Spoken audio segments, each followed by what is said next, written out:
एक गांव में एक सुस्त और कामचोर आदमी रहता था। काम धाम तो वो कोई करता न था। हाँ, बातें बनाने में बड़ा माहिर था, इसलिए लोग उसे शेख चिल्ली कहकर पुकारते थे। शेख चिल्ली के घर की हालत इतनी ख़राब थी कि महीने में 20 दिन चूल्हा नहीं जल पाता था। शेख चिल्ली की बेवकूफ़ी और सुस्ती की सज़ा उसकी बीवी को भुगतनी पड़ती और भूखे रहना पड़ता। एक दिन शेख चिल्ली की बीवी को बड़ा गुस्सा आया। वो बहुत बिगड़ी और कहा, अब मैं तुम्हारी कोई भी बात नहीं सुनना चाहती, चाहे जो कुछ करो, लेकिन मुझे तो पैसा चाहिए। जब तक तुम कोई कमाई करके नहीं लाओगे, मैं घर में नहीं घुसने दूंगी। ये कहकर बीवी ने शेख चिल्ली को नौकरी की खोज में जाने को मजबूर कर दिया। साथ में रास्ते के लिए 4 रूखी सूखी रोटियां भी बांध दी। साग सालन तो कोई था नहीं, देती कहाँ से। इस प्रकार शेख चिल्ली को न चाहते हुए भी नौकरी की खोज में निकलना पड़ा। शेख चिल्ली सबसे पहले अपने गांव के साहूकार के यहाँ गया। सोचा कि शायद साहूकार कोई छोटी मोटी नौकरी दे दे, लेकिन निराश होना पड़ा। साहूकार के कारिंदों ने उसे ड्योढ़ी पर से ही डांट टपट कर भगा दिया। अब शेख चिल्ली के सामने कोई रास्ता नहीं था। फिर भी वो एक गांव से दूसरे गांव तक दिन भर भटकता रहा। घर लौट नहीं सकता था, क्योंकि बीवी ने तो उसे कह रखा था कि जब तक नौकरी न मिल जाए घर में पैर न रखना। दिन भर चलते चलते जब शेख चिल्ली थक कर चूर हो गया तो सोचा कि कुछ देर सुस्ता लिया जाए। भूख भी जोरों की लगी है, इसलिए खाना खाने की बात भी उसके मन में आई। तभी कुछ दूरी पर उसे एक कुआं दिखाई दिया। शेख चिल्ली को हिम्मत बंधी और वो उसकी ओर बढ़ चला। कुएं के चबूतरे पर बैठकर शेख चिल्ली ने बीवी की दी हुई रोटियों की पोटली खोली। उसमें 4 रूखी सूखी रोटियां थी। भूख तो इतनी जोर की लगी थी कि उन चारों से भी पूरी तरह न बुझ पाती। लेकिन समस्या ये भी थी कि अगर चारों रोटियां आज ही खा डाली तो कल, परसों या उससे अगले दिन क्या करूँगा, क्योंकि नौकरी खोजे बिना घर जाना नामुमकिन था। इसी सोच विचार में शेख चिल्ली बार बार रोटियां गिनता और बार बार रख देता। समझ में नहीं आता कि क्या किया जाए। जब शेख चिल्ली से अपने आप कोई फैसला न हो पाया तो उसने कुएं के देव की मदद लेनी चाहिए। वो हाथ जोड़कर खड़ा हो गया और बोला, हे बाबा, अब तुम ही हमें आगे का रास्ता दिखाओ। दिन भर कुछ भी नहीं खाया है। भूख तो इतनी लगी है कि चारों को खा जाने के बाद भी शायद ही मिट पाए, लेकिन अगर चारों को खा लेता हूँ तो आगे क्या करूँगा। मुझे अभी कई दिन यहीं आसपास भटकना पड़ेगा। इसलिए हे कुआं बाबा, अब तुम ही बताओ कि मैं क्या करूँ। 1 खाऊं, 2 खाऊं, 3 खाऊं या चारों खा जाऊं। लेकिन कुएं की ओर से कोई जवाब नहीं मिला। वो बोल तो सकता नहीं था, इसलिए जवाब कैसे देता। उस कुएं के अंदर 4 परियां रहती थीं। उन्होंने जब शेख चिल्ली की बात सुनी तो सोचा कि कोई दानव आया है जो उन्हीं चारों को खाने की बात सोच रहा है। इसलिए तय किया कि चारों को कुएं से बाहर निकलकर उस दानव की विनती करनी चाहिए ताकि वो उन्हें ना खाए। ये सोचकर चारों परियां कुएं से बाहर निकली। हाथ जोड़कर वो शेख चिल्ली से बोली, हे दानवराज, आप तो बड़े बलशाली हैं। आप व्यर्थ ही हम चारों को खाने की बात सोच रहे हैं। अगर आप हमें छोड़ दें तो हम कुछ ऐसी चीज़ें आपको दे सकती हैं जो आपके बड़े काम आएंगी। परियों को देखकर व उनकी बातें सुनकर शेख चिल्ली हक्के बक्के रह गए। समझ में न आया कि क्या जवाब दे। लेकिन परियों ने इस चुप्पी का मतलब ये निकाला कि उनकी बात मान ली गई है। इसलिए उन्होंने एक कठपुतला व एक कटोरा शेख चिल्ली को देते हुए कहा, हे दानवराज, आपने हमारी बात मान ली, इसलिए हम सब आपका बहुत बहुत उपकार मानती हैं। साथ ही अपनी ये 2 तुच्छ भेंटें आपको दे रही हैं। ये कठपुतला हर समय आपकी नौकरी बजाएगा, आप जो कुछ कहेंगे करेगा, और ये कटोरा वो हर एक खाने की चीज़ आपके सामने पेश करेगा जो आप इससे मांगेंगे। इसके बाद परियां फिर कुएं के अंदर चली गईं। इस सब से शेख चिल्ली की खुशी की सीमा न रही। उसने सोचा कि अब घर लौट चलना चाहिए, क्योंकि बीवी जब इन दोनों चीज़ों के करतब देखेगी तो फूली न समाएगी। लेकिन सूरज डूब चुका था और रात घिर आई थी, इसलिए शेख चिल्ली पास के एक गांव में चला गया और एक आदमी से रात भर के लिए अपने यहाँ ठहरा लेने को कहा। ये भी वादा किया कि इसके बदले में वो घर के सारे लोगों को अच्छे अच्छे पकवान व मिठाइयाँ खिलाएगा। वो आदमी भी तैयार हो गया और शेख चिल्ली को अपनी बैठक में ठहरा लिया। शेख चिल्ली ने तुरंत अपने कटोरे को निकाला और उससे अपने करतब दिखाने को कहा।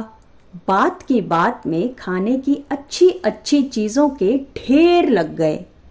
जब सारे लोग खा पी चुके तो उस आदमी की घरवाली जूठे बर्तनों को लेकर मांजने के लिए चली। ये देखकर शेख चिल्ली ने उसे रोक दिया और कहा कि मेरा कठपुतला बर्तन साफ कर देगा। शेख चिल्ली के कहने भर की देर थी कि कठपुतले ने सारे के सारे बर्तन पल भर में साफ कर दिए। शेख चिल्ली के कठपुतले और कटोरे के ये अजीबोगरीब करतब देखकर गांव के उस आदमी और उसकी बीवी के मन में लालच आ गया।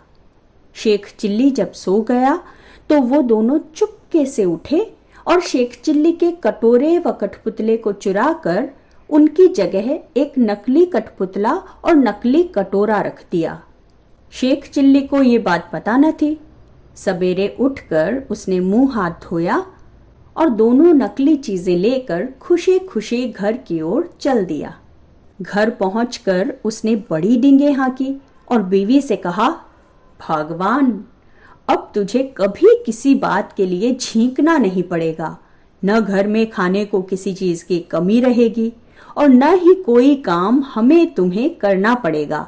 तुम जो चीज खाना चाहोगी मेरा ये कटोरा तुम्हें खिलाएगा और जो काम करवाना चाहोगी मेरा ये कठपुतला कर डालेगा। लेकिन शेख चिल्ली की बीवी को इन बातों पर विश्वास न हुआ। उसने कहा, तुम तो ऐसी डींगे रोज ही मारा करते हो, कुछ करके दिखाओ तो जानूं। हाँ हाँ, क्यों नहीं, शेख चिल्ली ने तपाक से जवाब दिया और कटोरे व कठपुतले को अपने अपने करतब दिखाने को कहा। लेकिन ये दोनों चीजें तो नकली थीं, इसलिए शेख चिल्ली की बात झूठी साबित हुई। नतीजा ये हुआ कि उसकी बीवी पहले से ज्यादा नाराज हो उठी। कहा, तुम मुझे इस तरह धोखा देने की कोशिश करते हो। जब से तुम घर से गए हो घर में चूल्हा नहीं जला है। कहीं जाकर मन लगाकर काम करो तो कुछ तनख्वाह मिले और हम दोनों को 2 जून का खाना नसीब हो। इन जादुई चीजों से कुछ नहीं होने वाला। बेबस शेख चिल्ली खिसियाया हुआ सा फिर चल दिया। वो फिर उसी कुएं के चबूतरे पर जाकर बैठ गया। समझ में नहीं आ रहा था कि अब क्या किया जाए। जब सोचते सोचते वो हार गया और कुछ भी समझ में नहीं आया तो उसकी आंखें छलछला आई और वो रोने लगा। ये देखकर कुएं की चारों परियां फिर से बाहर आईं और शेख चिल्ली से उसके रोने का कारण पूछा। शेख चिल्ली ने सारी आप बीती कह सुनाई। परियों को हंसी आ गई। वो बोली, हमने तो तुमको कोई भयानक दानव समझा था और इसलिए खुश करने के लिए वो दोनों चीजें दी थी, लेकिन तुम तो बड़े ही भोले भाले और सीधे आदमी निकले। कोई बात नहीं, घबराने की जरूरत नहीं, हम तुम्हारी मदद करेंगी। तुम्हारा कठपुतला और कटोरा उन्हीं लोगों ने चुराया है जिनके यहाँ रात को तुम रुके थे। इस बार हम तुम्हें एक रस्सी व डंडा दे रही हैं। इनकी मदद से तुम उन दोनों को बांध कर व उनकी पिटाई करके अपनी दोनों चीज़ें वापस पा सकते हो। इसके बाद परियां फिर कुएं में चली गईं। जादुई रस्सी व डंडा लेकर शेख चिल्ली फिर उसी आदमी के यहाँ पहुंचे और कहा, इस बार मैं तुम्हें कुछ और नए करतब दिखाऊंगा। वो आदमी भी लालच का मारा था। उसने समझा कि इस बार कुछ और जादुई चीजें हाथ लगेंगी, इसलिए उसने खुशी खुशी शेख चिल्ली को अपने यहाँ रुका लिया। लेकिन इस बार उल्टा ही हुआ। शेख चिल्ली ने जैसे ही हुक्म दिया वैसे ही उस घर वाले व उसकी बीवी को जादुई रस्सी ने कसकर बांध लिया और जादुई डंडे ने दनादन उनकी पिटाई करनी शुरू कर दी। अब तो वो दोनों चीखने चिल्लाने और माफ़ी मांगने लगे। शेख चिल्ली ने कहा, तुम दोनों ने मुझे धोखा दिया है। मैंने तो ये सोचा था कि तुमने मुझे रहने को जगह दी है, इसलिए मैं भी तुम्हारे साथ कोई भलाई कर दूं, लेकिन तुमने तो मेरे साथ उल्टा ही बर्ताव किया, मेरे कठपुतले और कटोरे को ही चुरा लिया। अब जब तक तुम वो दोनों चीजें मुझे वापस नहीं दोगे, तब तक मैं अपनी रस्सी व डंडे को रुकने का हुक्म नहीं दूंगा। उन दोनों ने झटपट दोनों चुराई हुई चीजें शेख चिल्ली को वापस कर दी। ये देखकर शेख चिल्ली ने भी अपनी रस्सी व डंडे को रुक जाने का हुक्म दे दिया। अब अपनी चारों जादुई चीजें लेकर शेख चिल्ली प्रसन्न मन से घर की ओर चल पड़ा। जब बीवी ने फिर देखा कि शेख चिल्ली वापस आ गया तो उसे बड़ा गुस्सा आया। उसे तो कई दिनों से खाने को कुछ भी नहीं मिला था, इसलिए वो भी झुंझलाई हुई थी। दूर से ही देखकर वो चीखी, कामचोर, तुम फिर लौट आए? खबरदार, घर के अंदर पैर न रखना, वरना तुम्हारे लिए बेलन रखा है। ये सुनकर शेख चिल्ली दरवाजे पर ही रुक गया। मन ही मन उसने रस्सी व डंडे को हुक्म दिया कि वो उसे काबू में करे। रस्सी और डंडे ने अपना काम शुरू कर दिया। रस्सी ने कसकर उसकी बीवी को बांध लिया और डंडे ने पिटाई शुरू कर दी। ये जादुई करतब देखकर बीवी ने भी अपने सारे हथियार डाल दिए और कभी वैसा बुरा बर्ताव न करने का वादा किया। तभी उसे भी रस्सी व डंडे से छुटकारा मिला। अब शेख चिल्ली ने अपने कठपुतले व कटोरे को हुक्म देना शुरू किया। बस फिर क्या था, कठपुतला बर्तन, भांडे व जिन भी चीज़ों की कमी थी झटपट ले आया और कटोरे ने बात की बात में नाना प्रकार के व्यंजन तैयार कर दिए।